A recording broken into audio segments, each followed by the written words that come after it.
What's up guys, it's Nims Reviews here, back again to talk about chapter 1010 of One Piece like I said I would. Today, and specifically, I really wanted to just talk about Conquerors Haki or Advanced Conquerors Haki, whatever you want to call it. But I didn't really want to go about it the same way everybody else has, because there's really nothing I could talk about that hasn't been said already. Although, during the beginning of this video, I will have to talk about what I think this Advanced Conquerors Haki is. Obviously, we got a kind of mini explanation during the chapter that is coding your attacks or your body with the Conquerors Haki, but I want to go more in depth just like everyone else has. And honestly, I think I have to do this because everyone else has their own kind of understanding of what happened since it's such a new topic, and I want to really be able to get you guys to understand what I'm saying without explaining it. So first, let's get into that. So to me, Advanced Conquerors Haki is pretty simple. I think it's just what Rio is to Armament Haki, but to basic Conquerors Haki, if you know what I mean. So with Rio, not only are you coding just your fists directly in Armament Haki, but you're kind of creating some sort of barrier,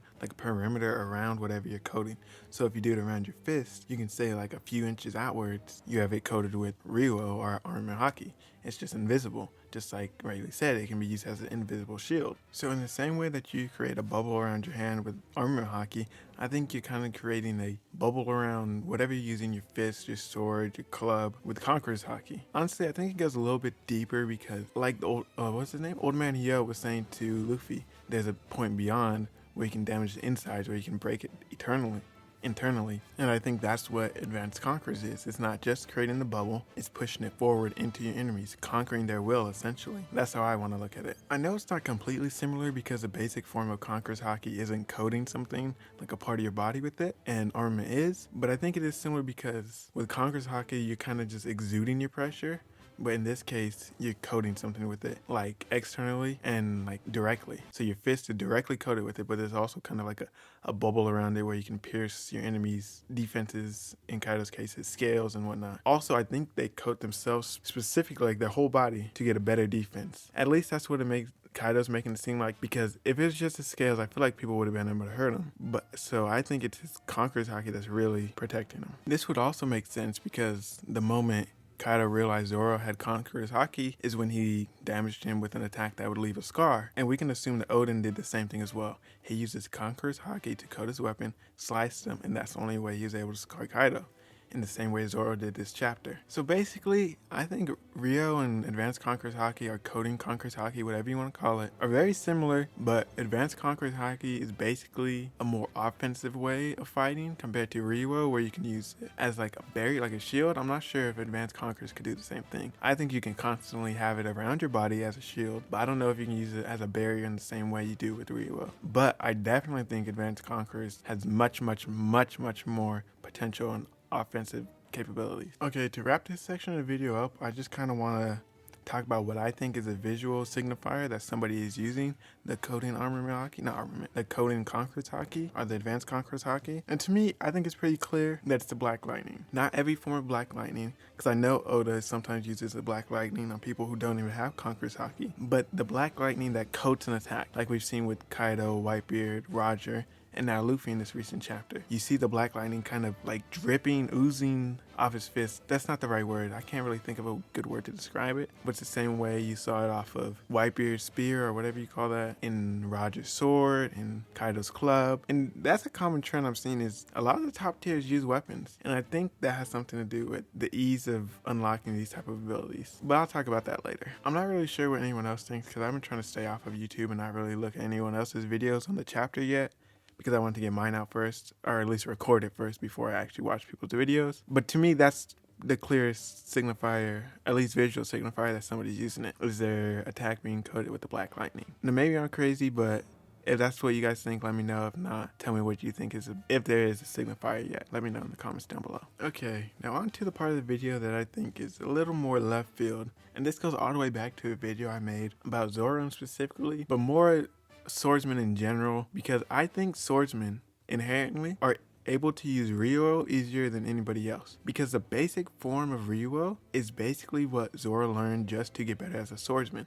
Well, Zoro had to learn to cut steel, hearing the breath of things, so he can cut what he wanted to and not cut what he didn't want to. That's the exact same explanation we got for Ryuo. It's exerting your own Armament Haki onto something else, into something else outside of your body. So I think since swordsmen automatically do that, like by fighting, they have to put their Armament Haki into something else. They learn a Ryuo kind of much earlier than a normal fighter would, such as Luffy, who just uses his fist. He doesn't need to worry about putting it into anything else. He just needs to worry about coating his fist with it. I think it's the same thing with the coating of the Conquerors Haki, because if they're already coating something, their sword, their club, their spear, whatever, with Armament Haki, Ryuo, they're forcing some of their will, which is Haki, their willpower out. What's to stop them from accidentally letting out their Conquerors Haki in the same way? Because that's the first time we see Zoro use Conquerors Haki is the way Luffy's barely learning how to use it. That's not normal, or you wouldn't think that's normal at least, but from what I've seen from One Piece with Armament Haki,